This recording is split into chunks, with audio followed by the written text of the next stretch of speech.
ښاغلي ولسمشر محمد اشرف غني تازه غږیز پیغام رالیږلی دی. ډاکټر صاحب غني ویلي دي باید په افغانستان کې تعلیم نور هم اوچت شي او لوړې زده کړې باید ډېرې شي.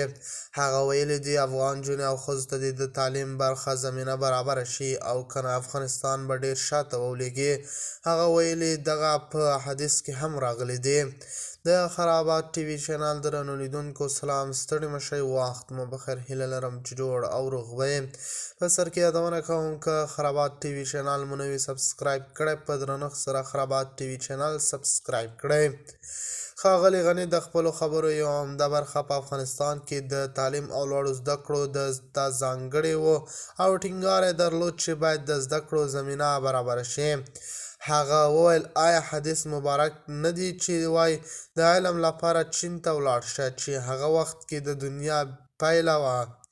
د ښې مرغه نن اسلامي هیوادونه د معارف او لوړو تحصیلاتو په برخه کې هم د هلکانو او هم د نجونو شرایطو ته د برابرولو کې له ټولو نه پرمخکې دي او ضرور ده چې له دې بریالیو تجربو نه موږ نتیجه واخلو او ځان چمتو کړو.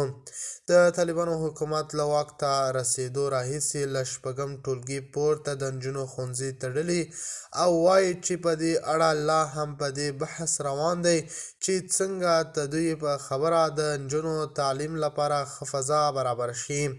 په دې برخه کې طالبان تر سخت نړیوال فشار لاندې هم دي، خو لا یې د نجونو د تعلیم ته اجازه په برخه کې پرله پسې غوښتنو ته غاړه نه ده ایښې. تر دې مخکې که څه هم رد شوي، خو د داسې اوازې دي چې ښاغلی غني بیرته افغانستان ته ستنیږي او د اوسني بحران په مدیریت کې به مرسته کوي. د خرابات ټي وي چینل درنو لیدونکو دا و زموږ ته د مهال چمتو کړی خبر. د نورو خبرونو لپاره خرابات ټي وي چینل په درنښت سره سبسکرایب کړئ. د الله په امان، تر بیا ښې چارې.